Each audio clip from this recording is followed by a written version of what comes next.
Hello, high achiever. I am here connecting myself, getting things ready for us to talk, removing my voice from the from the computer. I don't know, many people are there. Let me just get myself organized here so that we can have a good time together. My head is too far away. Okay, so I am also, as you can see, I am also getting ready. I'm here a little bit ahead of time so that I can get ready for Instagram as well. I'm plugging my headphones. It's almost time for us to start.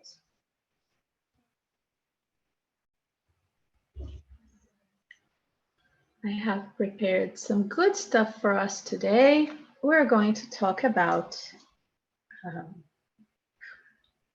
you shouldn't see this, right? We're going to talk about the speaking exam and the way examiners think during the exam. Hello, Hina, I can see you're there already. I am getting organized here, okay? Just getting things ready for us to continue. Okay, it seems like it's going to work. I can see some people joining already. Hello, Hina, yes. I hope you brought questions to me. We're going to talk a lot today. Okay. Now I am going to connect myself to Instagram because I promised to be on both. So here I am, checking connection. Hello, high achievers from Instagram. I have already said hello on YouTube. Now I am connected on do. Hi, Hannah. Thank you very much. Hannah is saying that he loves my background. Yes, I decided to come up with this whimsical pop art background today because I don't know if you know, CPE, each exam, Cambridge decided to give a color to each different exam, and CPE exam is purple. So I said, I want something purple, and I came up with this background. Now on Instagram,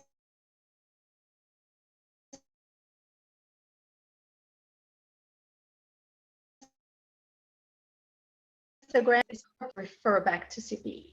So hello, I can see loads of people joining WhatsApp. I only have Hina here with me, and now Cristiano Pasquale is here with me on YouTube. And we are going to get started. And my question to you is, if you knew what was going on in the mind of the examiner when they are grading you for the CPE exam, do you think it would be better?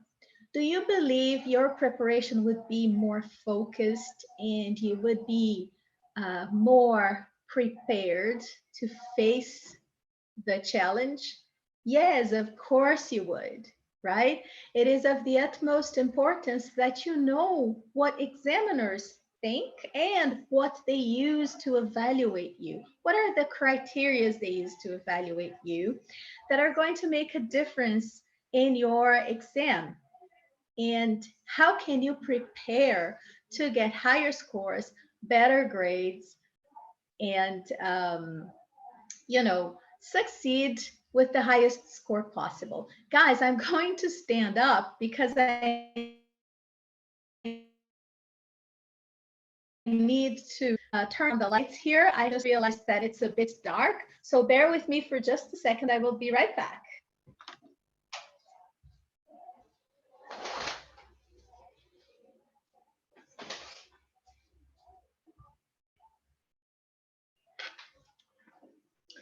Okay, here I am with better studio lights for you guys. Okay, Instagram is going to have a bit of a shadow. There's no way I can get rid of it because it is recording my computer screen. Okay, guys. So what is there inside of the examiner's mind? Examiners, they are also being constantly tested. I don't know if you knew that, but examiners are there working, and they have to make sure that they keep the time, they keep track of time.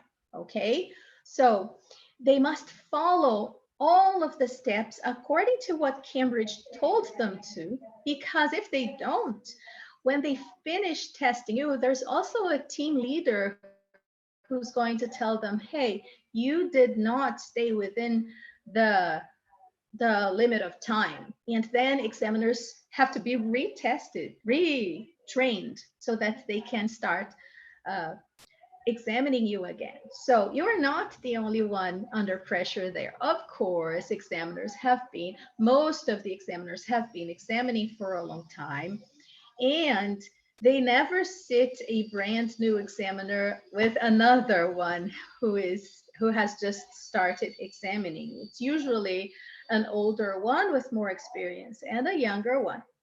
However, uh, they're they're connected through this divergence. We call it a divergence number. For example, they have to grade you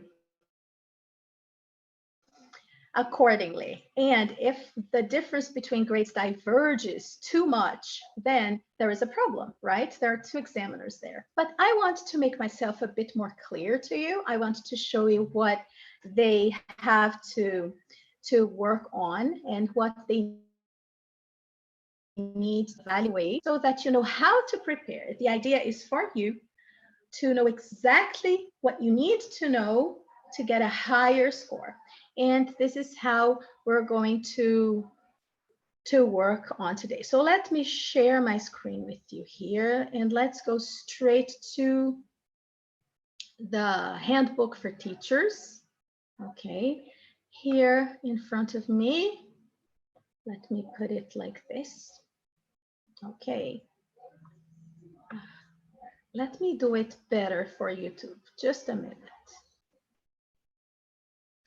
I will stop sharing and I will do it again because I think YouTube needs a better view of this. I know that you guys on Instagram are getting the best view possible. Hello, Eliane Fonseca. How are you doing? So here we go. Cambridge Assessment English C2 Proficiency. This is the newest, the most recent handbook for teachers out there.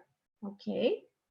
I'm going to put my image here for Instagram to see me as we talk. There we go. So in the handbook for teachers, there are loads of criteria, heaps of things for you to think of. Look at this beautiful image showing you the levels here: A2 key, B1 preliminary, B2 first, C1 advanced, and C2 proficiency. And here's a question for you. What's the difference between being advanced and proficient? What is the difference? Because this for me is the hardest question to answer. People keep asking me, but Flavia, what is the difference? What is being advanced and being proficient? Do you know? It's a thin line. There is a thin line between proficiency and advanced English. Let me show you. Hello, Ilaria. Hello, Adriano. Hello, everybody. So let's scroll down straight to the speaking test, because this is what I promised you we would focus on today. Writing tasks.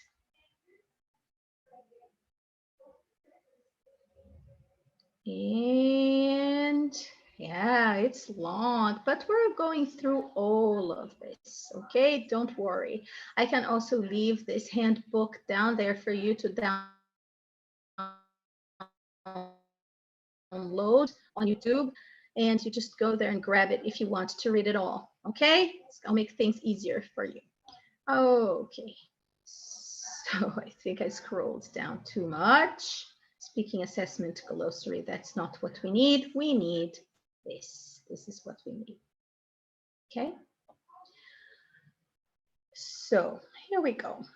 Examiners will focus on these criteria: grammatical resource, lexical resource, discourse management, pronunciation, and interactive communication. Okay, these are the criteria. And how do they grade you on that? It's like this.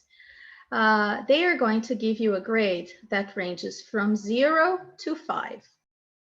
And for each criteria, they're going to grade you according to what is written here, and I will explain. So from 0 to 5, they will see if you have C2 level grammatical resource, lexical resource, which means vocabulary, discourse management, pronunciation, and interactive communication. Let's go one by one and see how they evaluate you. Now, what I am showing you here is the overall idea, which is in the handbook for teachers that I am going to leave there on YouTube. I will leave a link there for you on YouTube. I will see how to do it on Instagram for you to grab it and take a look at it at home, okay? As you can see, examiners, they will give you a performance 2, for example. See, they have here all of the description for performance 1. For them to give you performance 2, band 2 in performance, you must share features of band 1 and 3. For them to give you a band 4, you must share features of band 3 and 5. So I like to say that grades are actually 1, 3, and 5. These are the possible grades. Okay, so 1 would be poor, 3 would be at level, and 5 would be superior. You are impressing the examiner. So your level is 3. This is what you are aiming at. Of course, I know that you're aiming at a 5. We all are, right? However, this is how examiners think, and this is what I want you to understand. They think like this: at level is 3. So if you are at the expected level, this is the grade you're going to get. You're going to get above 3 only if you start surprising the examiner, okay? Only if they feel impressed by your performance and they consider you a C3 level, which does not exist. But let's say that it would be as close to native as possible, and then they will increase your grade. So on, let's put it in a nutshell. It is 1, 3, and 5. The grades are 1, 3, and 5. Okay, poor, at level, and excellent. So if you're poor, you're probably C1 or B2 level. If you are at level, you are C2 level and above and beyond. Surprising the examiner, you will get a 5. Now, how are they going to grade you? I'm going to show you this same table in detail. I'm going to break each one of those resources, of those criteria here, each one of those criterion. I will break them apart so you can see inside of the examiner's mind, okay? Let me see where it is. Just a second. No, this is the exam. I will show you the exam too. All right, so this is what's inside of the examiner's mind. Remember that when I showed you the criteria, there was grammatical resource. Yes, one of the criterion is grammatical resource. And for that, you can range from 1 to 5. Now, inside of grammatical resource, they have the following questions. Look, assessing speaking performance, level C2, okay? Grammatical resource. So, does the speaker maintain control of grammatical forms? Another question. Does the speaker use a wide range of grammatical forms? And the other question is, does the speaker use a wide range of appropriate vocabulary with flexibility? And no, that's for lexical. Sorry, I'm already at lexical. So only 2 questions here for grammatical resource, okay? So what are the 2 questions? Does the speaker maintain control? And the second question, does the speaker use a wide range of grammatical forms? So actually, in grammatical resource, you're getting 2 grades from 0 to 1 because you have to answer those 2 questions here. So as you're speaking, let me get my typewriter here. Let's imagine that as you speak, examiner decides that you are not making any grammar mistakes, and they start taking notes of everything that you do well here. So let's pretend that I am the speaking examiner. I am listening to you. You're there speaking. I have asked you a question, and you're doing your best. So I realized that you have used, for example, conditionals. I realized that you have used different verb tenses and that you have also used cleft sentences. And then I can see that you used an inversion or 2. One of your inversion could be a surprise to me because it could be a difficult one. Inversions. I can see that you are using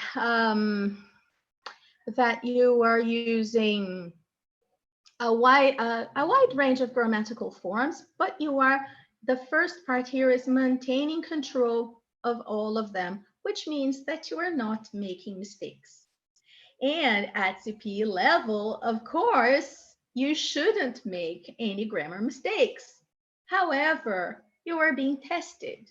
You are nervous. You are about to have a fit there in front of the examiner. You know the sensation. I don't know how many of you are married here, but the sensation is that you are getting married.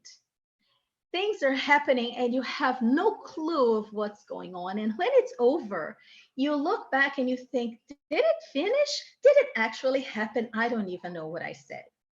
And then after a while, you're going to remember things just because you see pictures of it. And this is exactly how you feel during the speaking exam, okay? So let's say that you did not make any grammar mistakes, okay?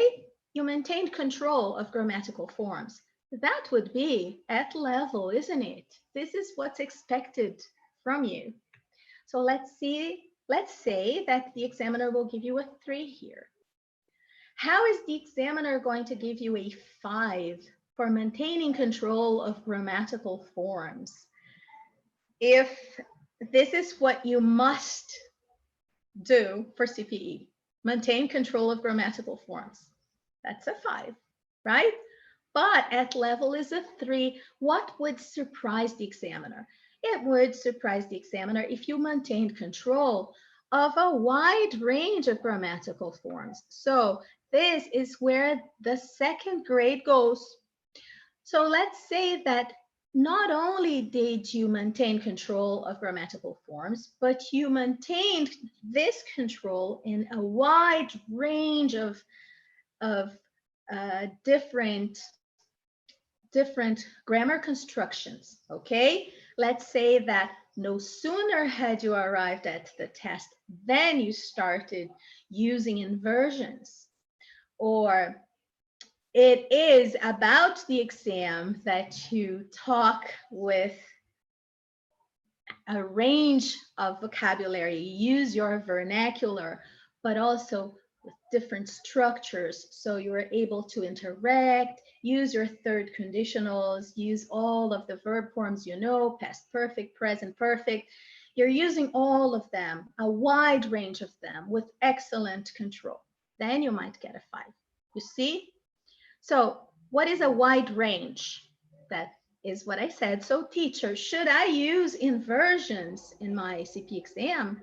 Is it paramount that I use inversions? If I don't use it, will I not pass? No, it's not like that. You can pass the CP exam without using inversions, okay? I am just saying that if you have a wide range of grammatical forms to show the examiner, your grade is going to be higher.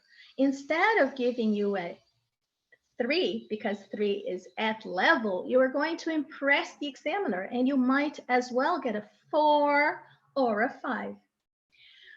A question that I always receive is, do examiners give you half points, right? Can they grade you like a 3.5 or a 4.5? Yes, they can. So let's imagine that you used a wide range of grammatical forms, you used inversions, cleft sentences, third conditionals, past perfect, present perfect, all of them while you were speaking fluently and without even realizing that you were doing that, okay? You were really impressing your examiner, and they decide to give you a 5 here for a wide range of grammatical forms.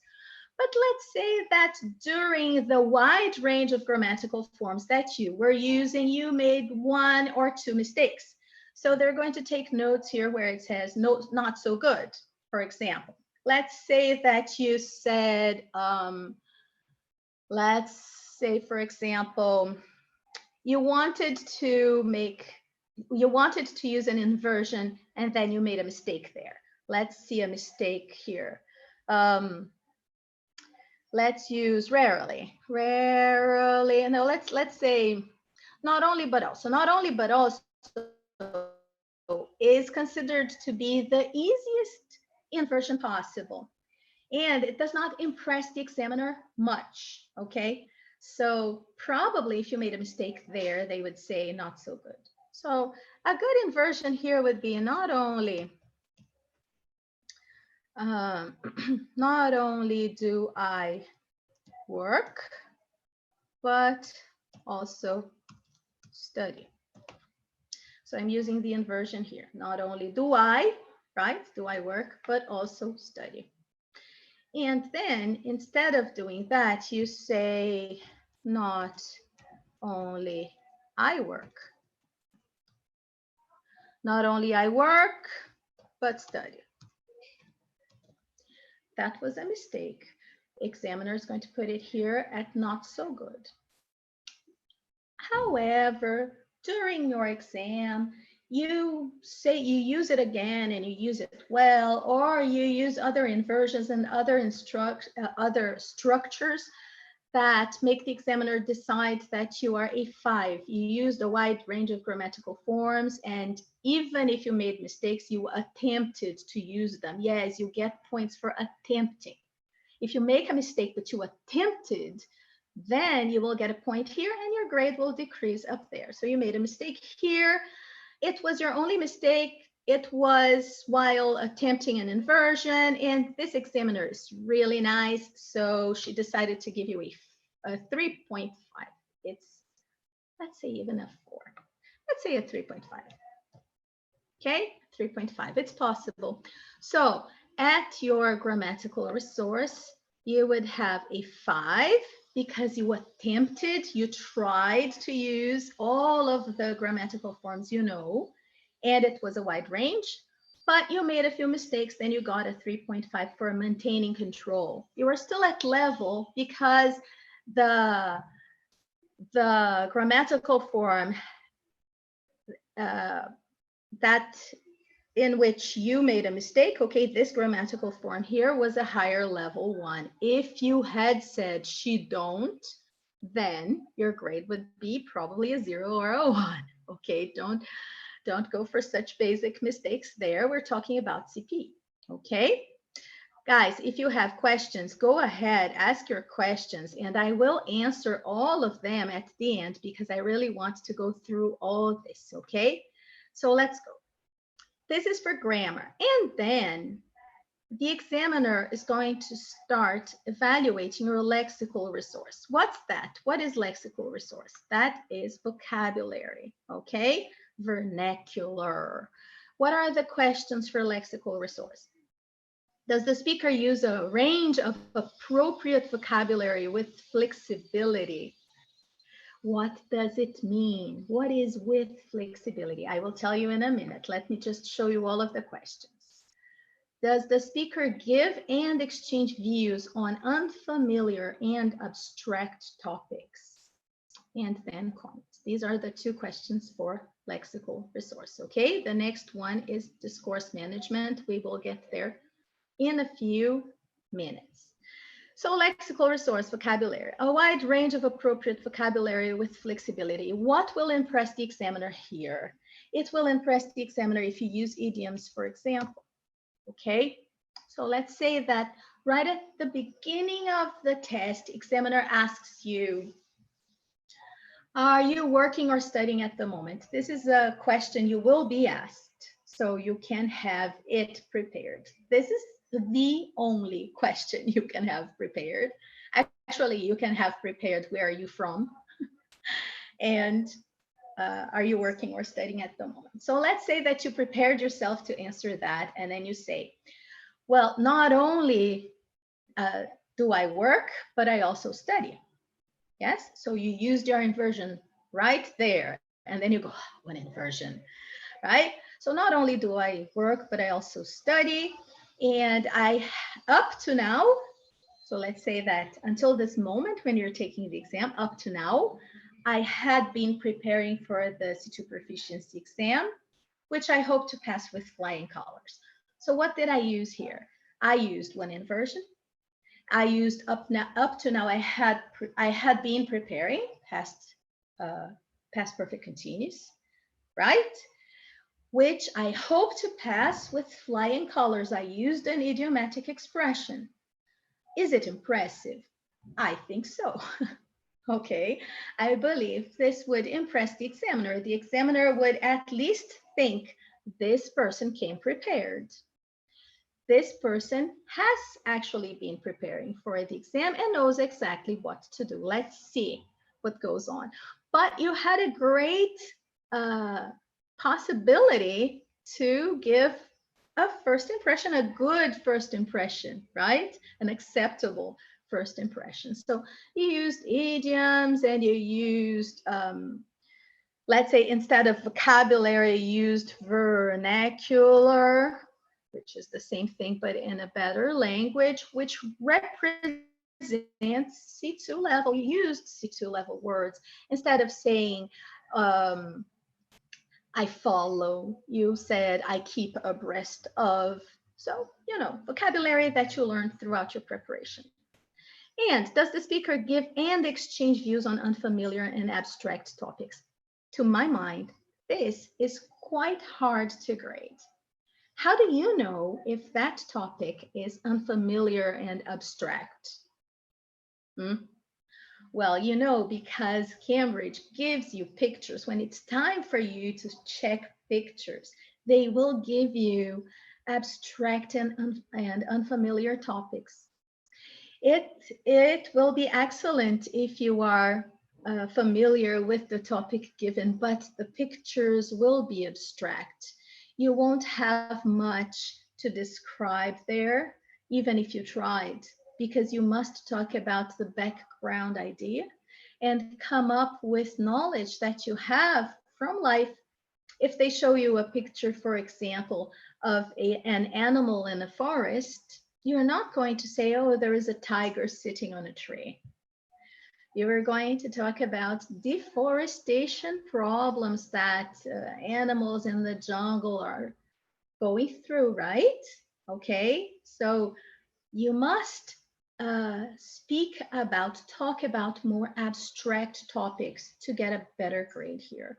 Let's imagine that you did a very good job in using appropriate vocabulary. If you have been preparing, this is going to be this is not going to be so hard. So at level is a 3, but you did impress the examiner. You did use heaps of words which were considered C2 level. You used idioms, you used phrasal verbs. Your vocabulary is to be praised. This examiner is a bit tough. So let's say she gives you a 4.5, which is impressive. Okay, that level would be 3. But exchange views on unfamiliar and abstract topics. Let's say you were too nervous and you spent more time describing the pictures than talking about the background idea, because you shouldn't describe the pictures. You should talk about the background ideas, right? And then let's say she gives you a 3 here at level. Nothing but at level. Okay, so that's it. Then let's see how the examiner checks your discourse management. I'm just giving those grades as an example, because at the end I am going to show you how to add them up and to show you your score after you achieved such grades. Okay, you understand. So discourse management, which is the third criterion. Does the speaker produce extended stretches of language with ease and with very little hesitation? Question 2. Are the contributions relevant? Are they coherent? Are they varied? And question 3, I will put it here. Does the speaker use a wide range of cohesive devices and discourse markers? Yes. 3 questions in discourse management. And here, pay attention to what I'm going to say. Here is where you can have your grade go higher, okay? This is one of the criteria in which you might score higher if you pay attention to what I'm going to say. Extended stretches of language means that you are not going to stop talking before time is over. Wait for the examiner to say thank you. When your time is over, examiners will interrupt you, and they will interrupt you in the middle of a sentence, and they will say, thank you. That's your clue. That's when you have to stop talking. If you stop talking before that, and you just look at the examiner and say, that's it, then your grade is going down here. Okay, they want to see if you're able to produce extended stretches of language with ease and very little hesitation. So keep on talking. But teacher, what if I don't have anything else to say? Come on. If you have been preparing for CPE, you know what to do. If you haven't, then I will give you a tip right now. Talk about personal experiences. If there is nothing else for you to say, you go in, you say, I remember when I was a little girl. I remember when I saw my father doing this one time. It makes me, it brings me back to a movie I watched about the subject, okay? And then you use your personal experience to continue talking. Do not stop talking. If you are able to produce extended stretches of language with ease and very little hesitation, you are bound to get a 5 here, okay? And I am going to put a 5 here for you because I know you can do it. See, when they are testing you here, they're not testing your grammar. You are going to be graded for grammar up here. So let's imagine that while speaking for a long time and making extended stretches of language, you made mistakes. Your grade is coming down here, okay? So let's say that you did a terrible job. Your grammar went down so badly that you're not even considered at level anymore, and you get a 2 here. The examiner throws you back to C1 level because of your grammar mistakes. However, the grade here is not for that anymore. The grade here is extended stretches of language, because high achiever, native speakers make mistakes, don't they? Don't you make mistakes when you're speaking your own language? Mistakes are not what mistakes are not something that are going to make you not pass. They're not going to avoid you.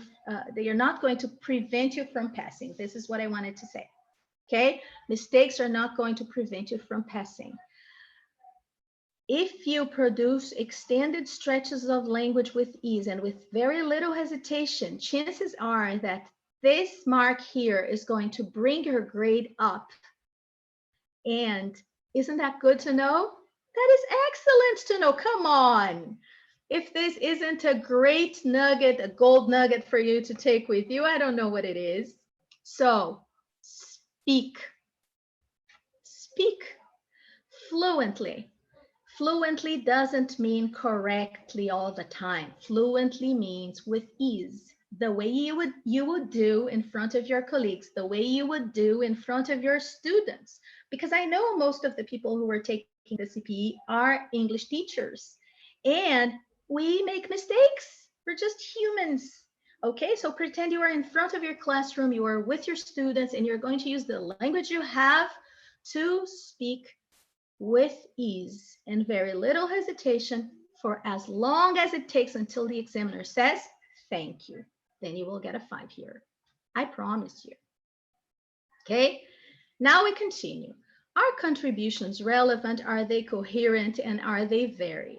Okay, so this criteria here is a little bit harder. It's only 1 grade for 3 questions. If you were able to speak with ease and very little hesitation, I would imagine that you were able to make relevant contributions, right? So you answered the question. Are they coherent? Do they make sense? That's the idea.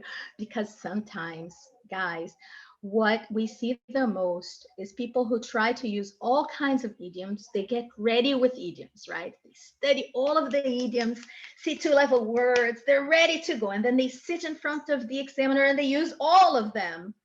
But it doesn't make sense. It doesn't explain the question. It's not coherent.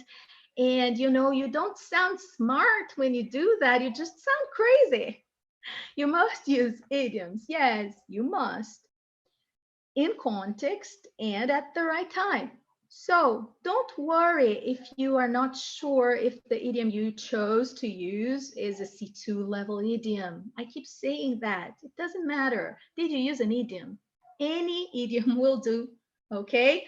I only know how to say it's raining cats and dogs. Okay, I hope there's an opportunity for you to use it there. It's not going to grade you for vernacular. It's not going to grade you for lexical resource much, but it is going to grade you for using it in context coherently.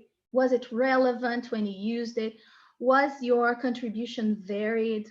Were you able to sound natural there? Okay, so this is a little bit harder for you to get a 5, but let's say that you did it well. Grammar is not at stake here. Let's say this examiner decided to give you a I want to give you a lower grade so that you can see that your grammar there is not going to make much of a difference, okay? So let's put you at level 3. Contributions relevant, yes. Coherent, yes. Varied, to an extent, expected for CPE level 3.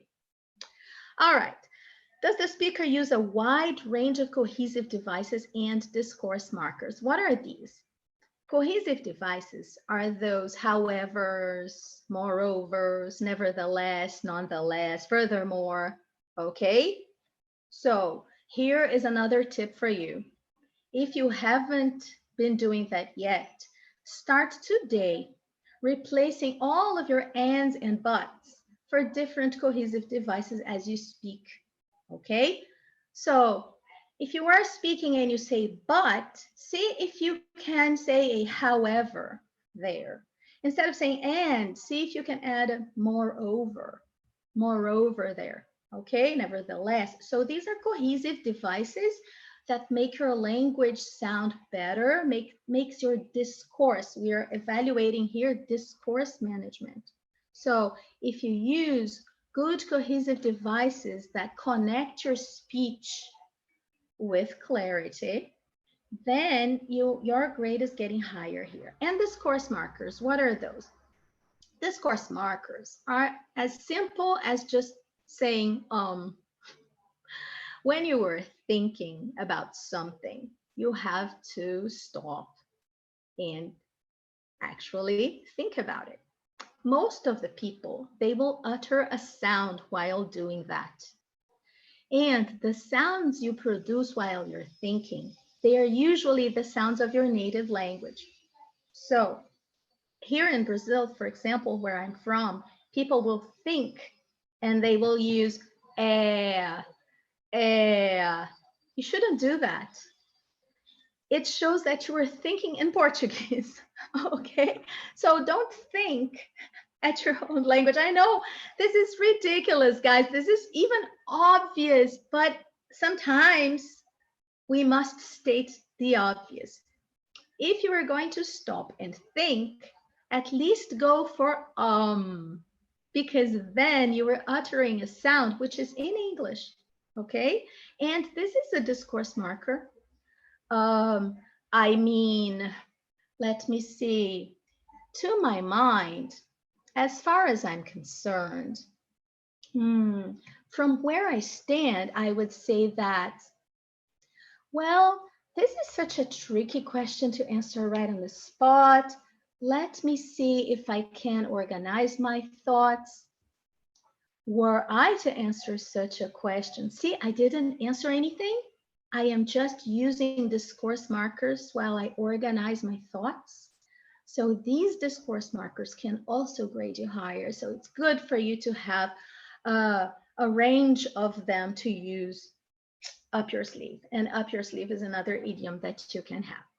So you did use a range of cohesive devices and discourse markers, but it was not a wide range. Let's say that the examiner did not consider it too wide for you to get a 4 or a 5, and they consider that you are at level. So I'm going to give you a 3 here.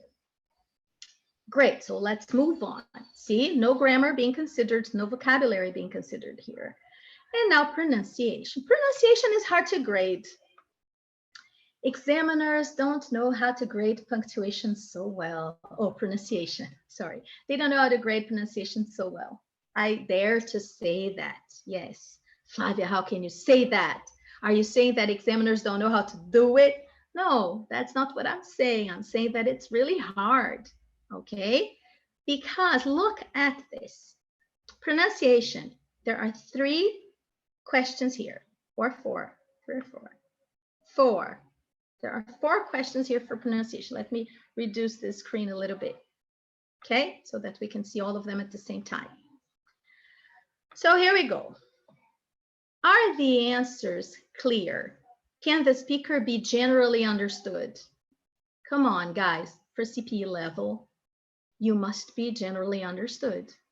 You have to be clear, right? If you're not, then we have a problem. Now, the thing is, was your accent too strong? Did it hinder communication? That's the question. Did this person have such a strong accent that made me not understand what they said? And this would follow here under not so good. But why, Flavia, you told me that the accents are not even in the marking criteria. No, they aren't. Look, there's no such thing as an accent here. Nothing here says accent. But I am telling you what's in the mind of the examiner, okay? When they check your pronunciation. So the marking criteria says, are the answers clear? Can the speaker be generally understood? Question 2, is the speaker's intonation appropriate? Question 3, does the speaker use sentence stress correctly? Is word stress correct?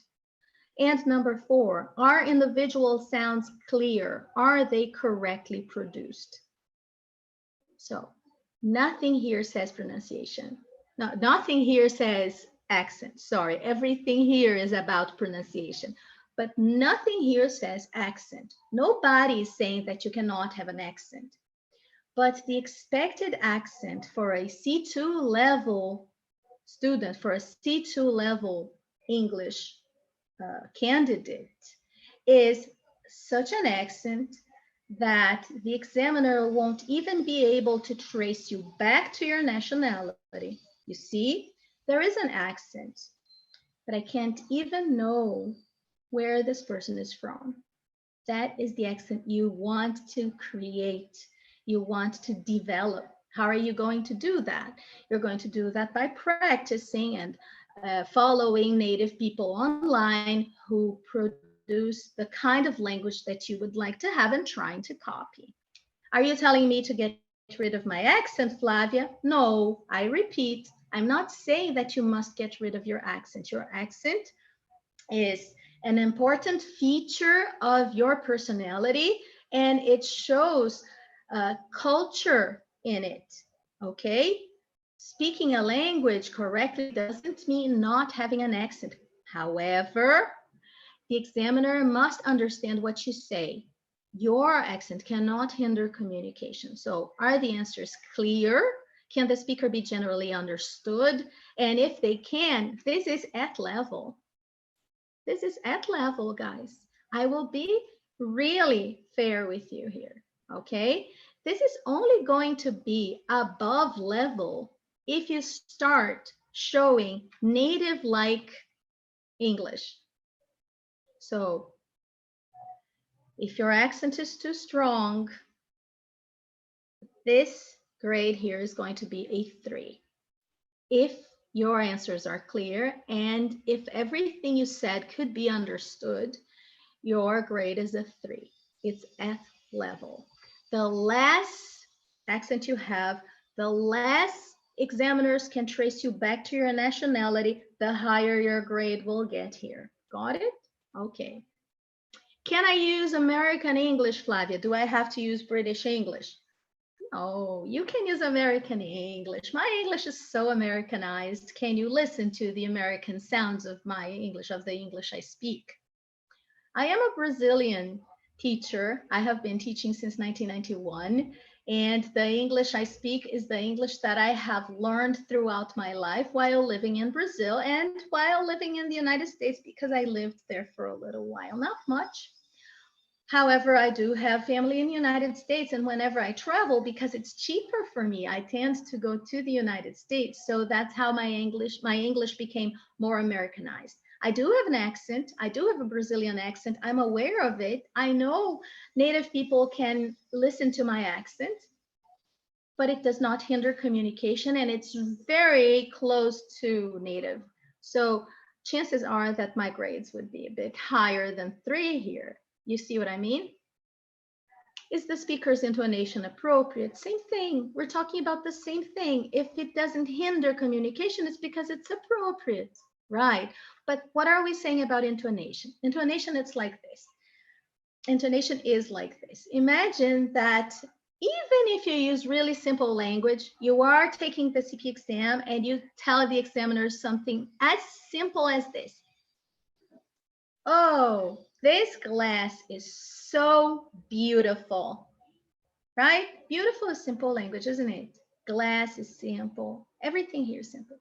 But if you say, oh, this is so beautiful, you showed intonation.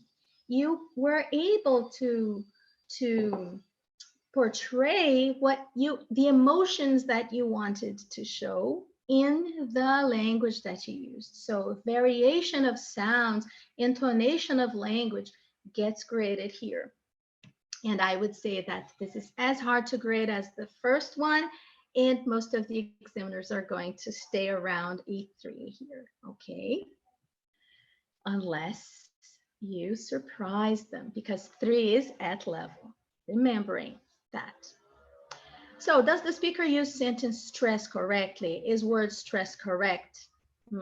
Yes, so that's the same thing, right? Intonation and word stress. We're talking about mostly the same idea, but what's the difference between word stress and intonation? Let's say that you wanted to use C2 level language.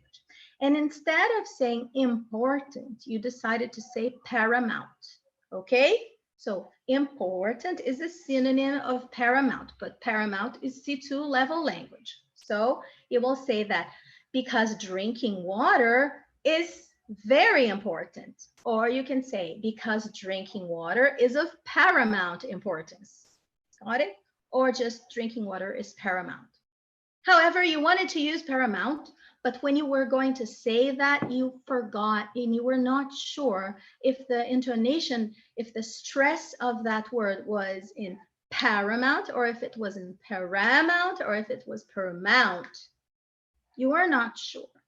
So you just said, is paramount. Because by speaking faster, you thought, I'm just going to say it really quickly, and then I'm going to get a grade, right? Wrong. Wrong. Examiners want to see if you can sound clear and stress words correctly. Vowel sounds are of the utmost importance. Vowel sounds are of paramount importance here. So it is better if you slow down and show the examiner that you can have a good words, sentence, word stress, then try to speak fast. It will hinder communication. Examiner might not even understand what you said. Or if you say it wrong, for example, if you say paramount instead of paramount, they're going to say that it was not so good here. Okay? However, you attempted language. Language was already graded over there. Here we're just talking about sentence stress, word stress. So let's give you a 3 here, because as I said, pronunciation is really hard to grade. And I am taking into consideration that you might have a strong accent. Okay, let's take that into consideration. Are individual sounds clear? Are they correctly produced? So the same thing I told you. Trying to speak fast to sound fluent is not the best approach. It is better if you speak slowly, just like I'm doing, and pronounce all of your sounds correctly, than if you try to speak too fast, get mixed up in the middle, and you're going to lose marks for that, okay? So I will give you just a 3 here for individual sounds, just in case. Let me give you a 4. I know that you have been practicing, studying, and come on, teacher, I can make individual sounds.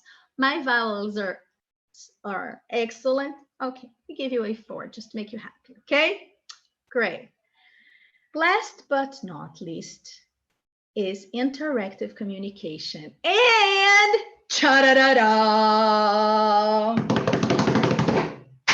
This is where you get a 5 all over. Yes, this is how you guarantee that even if you make grammar mistakes, even if you don't have C2 level vocabulary all the way, you can still pass the speaking test with a C, okay? How, teacher, how? Interactive communication. It's one entire criteria of just interacting with people. Let me drink some water here so that I can show you how.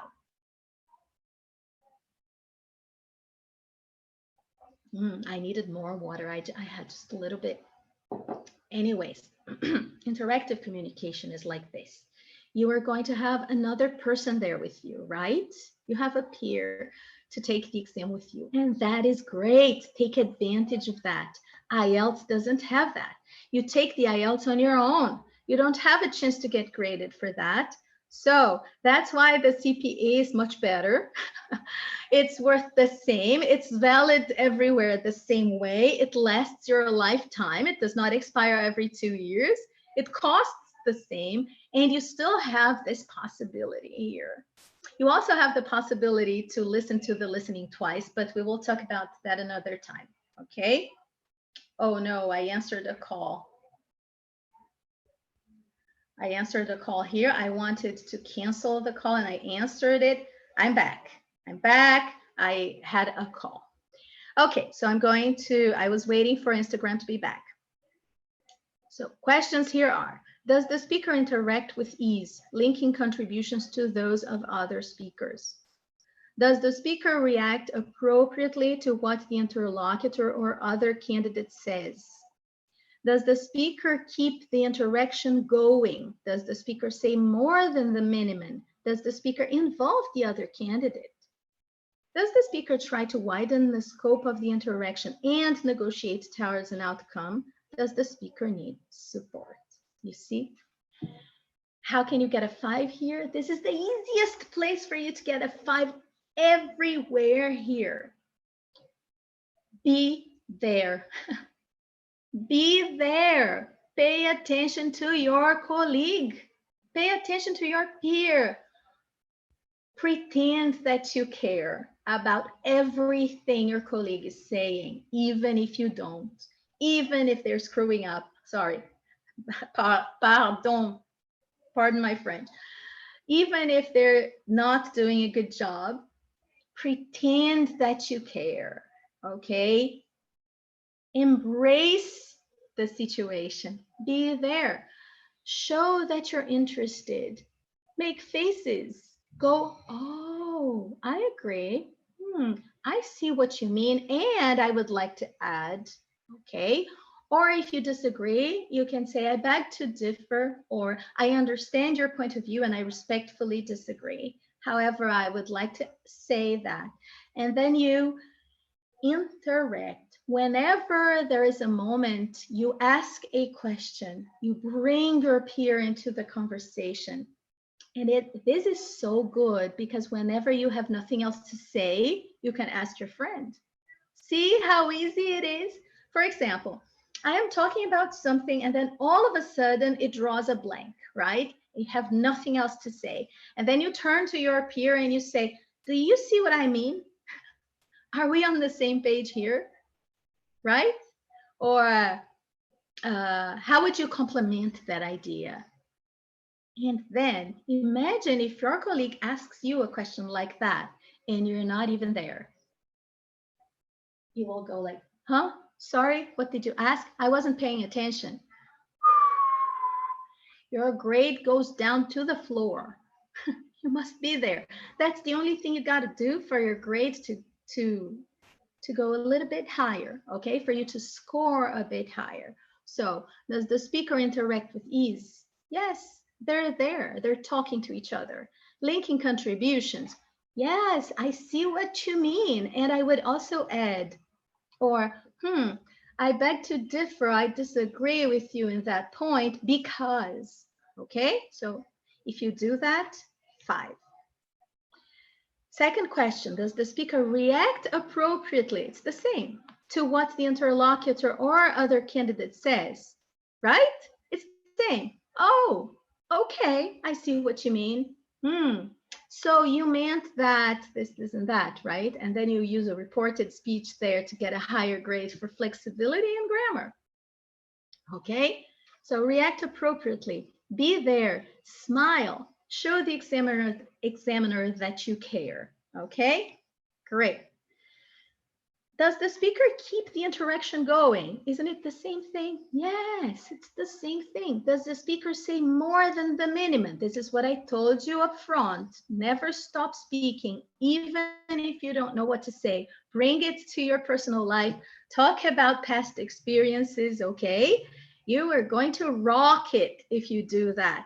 Keep interaction going. Say more than the minimum, even if it's not totally situ. Even if you make mistakes. Can I make mistakes, teacher? Yes. What if I notice my mistakes there? If you notice your mistakes, that's the best thing for you that's the best thing to happen to you because you are going to correct yourself on the spot. Okay? Just like I have been doing here whenever I make a mistake, right? Every now and then I go and I say, oh, that's what I meant. Or let me rephrase that. Let me put it in another way. I believe I can say that better. So you do fix your language and then you get scored for that. You get points for that. When you fix your mistakes, you get points. If you don't fix your mistakes, examiners will never know if your mistakes were errors or if they were just a slip, and it might bring your grades down, okay? So, but here, it's just interactive communication. It's an entire criteria of interactive communication. Guys, you can get 4 5s just here. So, Does the speaker keep interaction going? Does the speaker say more than the minimum? Does the speaker involve the other candidate? Right? Oh, I have nothing else to say. What do you think? Do you agree with me? Do you see what I mean? Are we on the same page? Do you see eye to eye with me? So the key here is for you to ask questions, but different questions every time, because variety is the spice of life, and it will help you get a better grade. So you are going to, instead of saying, what do you think? And do you agree with me? What do you think? Do you agree with me? What do you think? Do you agree with me? You're going to vary that language. You're going to have at least 5 or 6 different sentences to use in that case. Okay, so I used here. Do you see eye to eye with me? Are we on the same page? Do you see what I mean? Do you agree with me? And what do you think? Why not? Flavia, are you telling me that I can say think in the CP exam? I can't believe that. There's no way I'm going to use such a simple language as think. Why not? Isn't think a good piece of language, a valuable word? It is. You can use it. You cannot use it all the time. Okay? Use it once because you want to be fluent. You want to be natural. You want to be native-like. If you stop to think at, every time you're going to say something, you have to stop and think of a better word and think of a better word, you're not going to be fluent. So use the English that you have. Try to enhance it with a little bit more, okay? Have those C2 words ready up your sleeve, 1 or 2 idioms to throw there, and interact. Ask questions, be there. 5. Okay, so another 5 for interactive communication. And then, last but not least, does the speaker try to widen the scope of the interaction and negotiate towards an outcome? Right here, this is the grade for part 2. Part 2 of the test, examiners will give you a picture. My Instagram paused here. I'm going to share the story and I'm going to start again because Instagram only allows me to be live for 1 hour. So I am going to reconnect really quickly. Okay, guys, please bear with me for a while. We're almost done. I didn't mean to stay here for such a long time. Okay. So yes, I'm now live. So continuing where I stopped, because Instagram disconnected me, continuing where I stopped. Here is when they are testing the part 2, where they give you the pictures. They're going to give you pictures for you to evaluate, and then you must talk together with a friend, okay? And this is the moment when they're testing your interactive communication the more. You are being tested in everything throughout the exam. However, this is the moment where interactive communication is easier to grade. So usually examiners will give you a grade about interactive communication when you are talking about the pictures. And one of the tasks of the picture is to negotiate towards an outcome. It's usually like this. Examiners are going to tell you, you have to choose one of these pictures to be the cover of a book or to be used in a documentary, or this is the picture that is going to be in an article. So choose the picture. They will give you 4 or 5 pictures, and among all of the things you must do, you must negotiate towards that outcome. You must decide which picture you are going to choose for that given task, okay? The cover of a book, the picture of an article, it doesn't matter. So are you able to negotiate towards an outcome? And that's where your grade goes. So what I always tell my students is start there so you won't forget. Every time you receive a picture, the examiner is going to read the task for you. They're going to say, do this and this about this and that about the picture, and decide together which one is going to be on the documentary or which one is going to be used for the article of the magazine. So When you start talking, you go ahead and you say, I would like to consider picture C for the cover of the magazine because it caught my attention first. And this is what we need. We need a picture that will catch the attention of the public.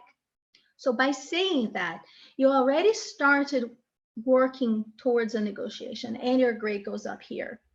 If you forget to do that, you're wasting a great chance to get a higher grade in discourse management.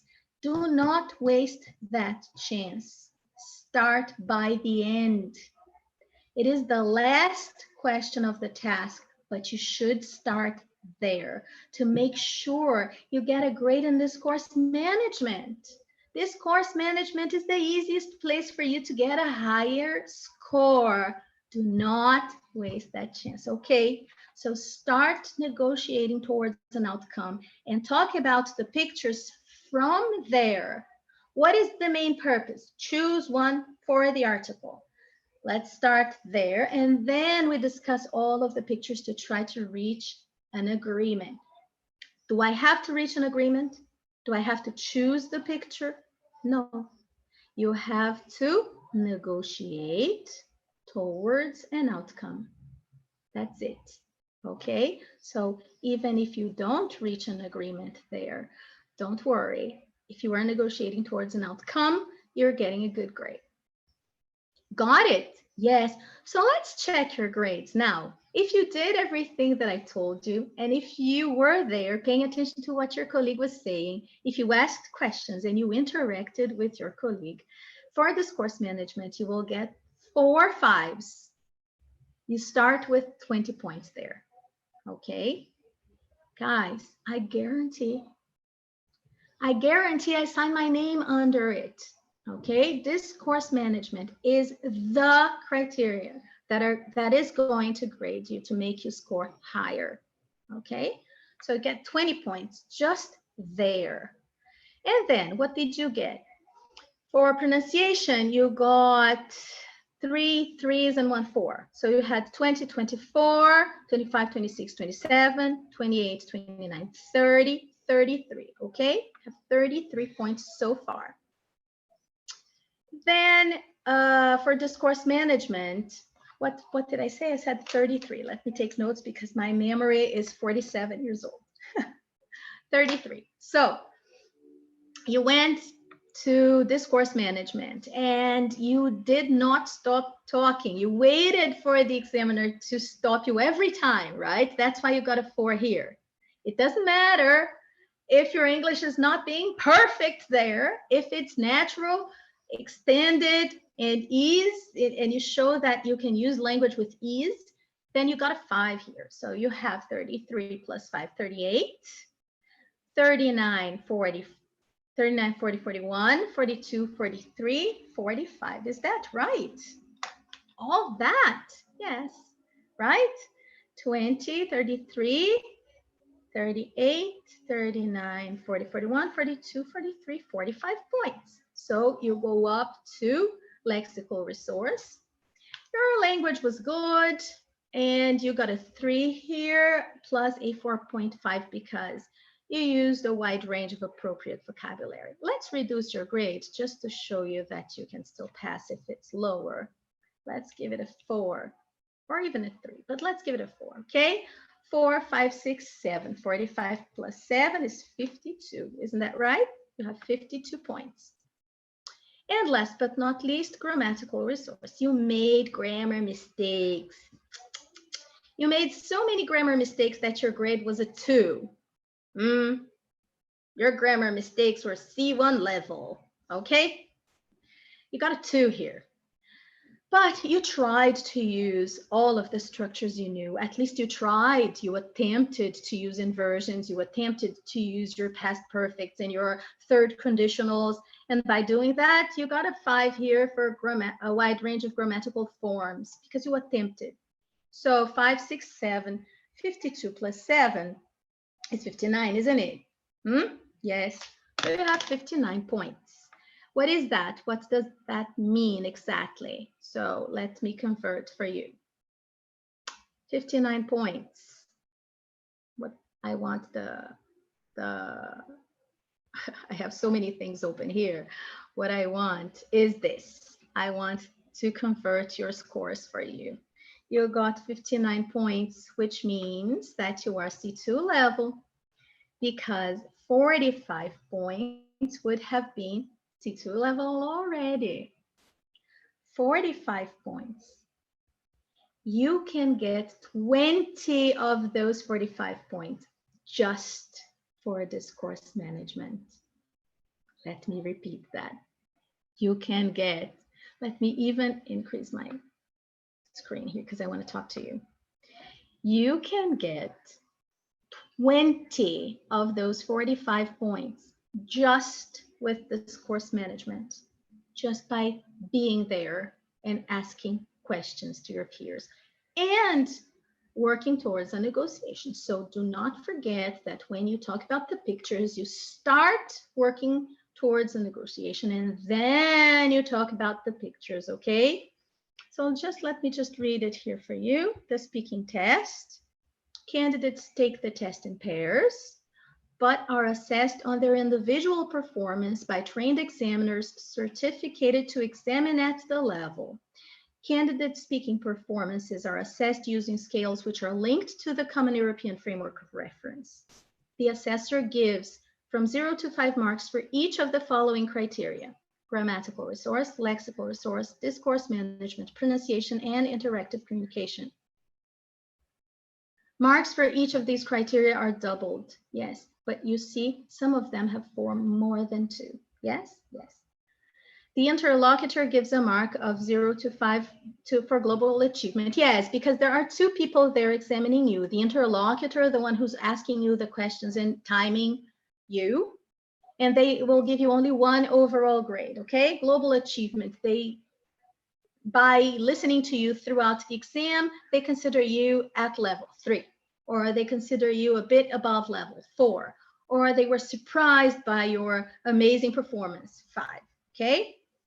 So the interlocutor will give you 1 mark, but the assessor, the one who was sitting at the back, that person was the one checking all of those criteria that I have just shown you. And sorry, this mark is then multiplied by 5. Examiners may award half marks. Marks for each criteria are then combined, meaning that 75 marks available in the speaking test. So 75 marks available, okay? And you got a 59 if you behaved the way I told you, that you would be between a C and an A. So 45 is a C, okay? And 66, let me show you the scale. Here's the scale. 200 points is a C, so 45 points there. And 220 points is scraping grade A, which would be 66 points. Okay, 59, you would range between a C and a B here. Above 220 points, above 66 points shown there. Is it 66? Yes, right? Above those 66 points, then you would get a grade A. Got it? Okay. So that's what I had to tell you today. I hope you enjoyed this lesson. I hope you learned something new. And now I'm going to check your questions. I want to see if you have asked me anything. I will start by checking YouTube. On YouTube, I had lots of people saying, I love your background. Thank you. I love it too. This whimsical purple pop art is to represent CPE because CPE color is purple. Hello, love your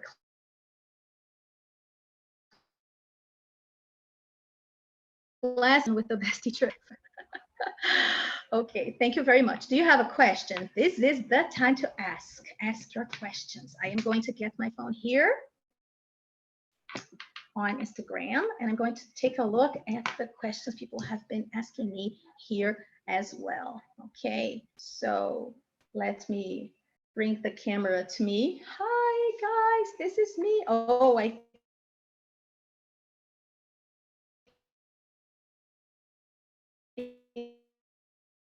you. I will start checking Instagram questions. Okay. So Natalia just joined. Okay, joined.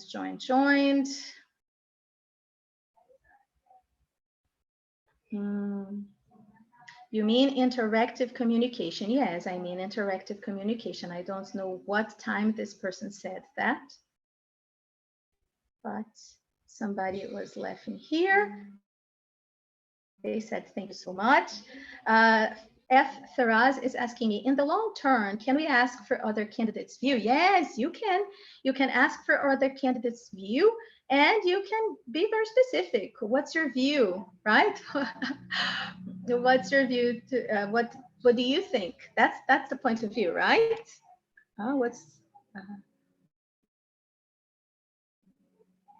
I'm sorry, I am checking YouTube here. I'm talking to you and checking questions on YouTube. So yes, you can check for the other candidates' view.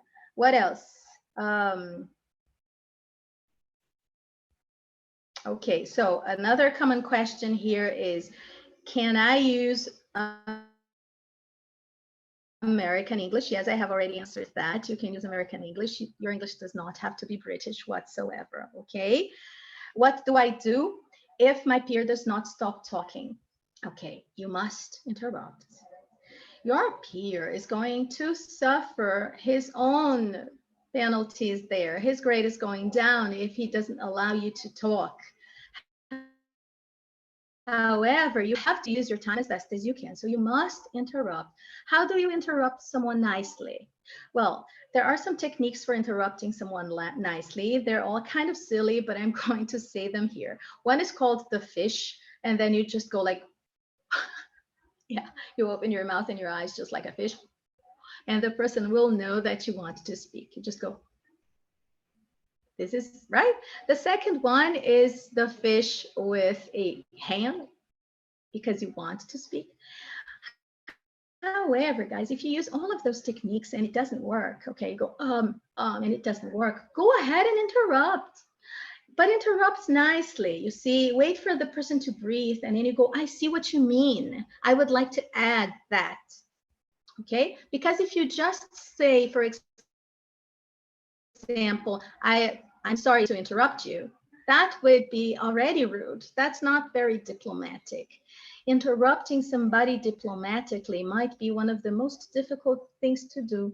And if you just say, I'm sorry to interrupt you, or I hope you don't mind my interrupting you, which would be better language, okay? I hope you don't mind my interrupting you, but I would like to add that, and then add something to what the person was saying.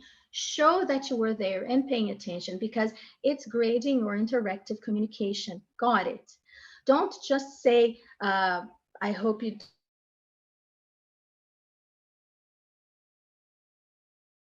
don't mind. This is going to bring your grade down in interactive communication, because the examiner will probably correctly think that you had been preparing an answer in your head, you were not listening to your colleague, and now you just want to say it. So you say, I'm sorry to interrupt you, but about picture, and then you start talking about a completely different picture. Don't do that. If you interrupt your colleague, interrupt by giving continuation to their speech. Okay, so I'm sorry to interrupt you, but I would like to add, and then you add something to that discourse. Or I'm sorry to interrupt you, but I would like to disagree with you. I firmly disagree with you in that matter, and I would like to state my opinion, which is, and then you start talking. Okay, use your time wisely, because examiners are not going to give you extra time for that. You're going to have a partner, which is usually the case. Okay, you will have 16 minutes, and it's not about the question they ask you. It's about what you do with the time you are given. They will give you only 16 minutes to prove that your English is C2 level language. Prove it. Okay. Okay. Show off. Do your best. And use your time wisely. Cambridge will give everybody the same number of minutes, because for Cambridge, everything's about fairness. So do what you can with the time that you're given. And if you must, please interrupt. but interrupt politely and interrupt communicating with your peers. Okay, add something to the discourse or disagree to what your friend had been saying. Okay, and that was it. Those were the questions I had today. Thank you very much for being here. And I hope you liked this lesson. I hope you back here next Tuesday, and I want to talk to you about the writing. Yes, let's talk a bit about writing. What do they expect from you in those different tasks? You know, the essay is compulsory, everybody has to write an essay. But how about the other ones? How about the letter, the article, the review? How do I write a report, for example? Okay, let's talk about each one of them in different classes. So I'll see you next Tuesday, same bat time, even though I'm not Batman. And at 12:30 Brazilian time, I'll be here waiting for you. Bring your questions. I'll be more than glad to answer.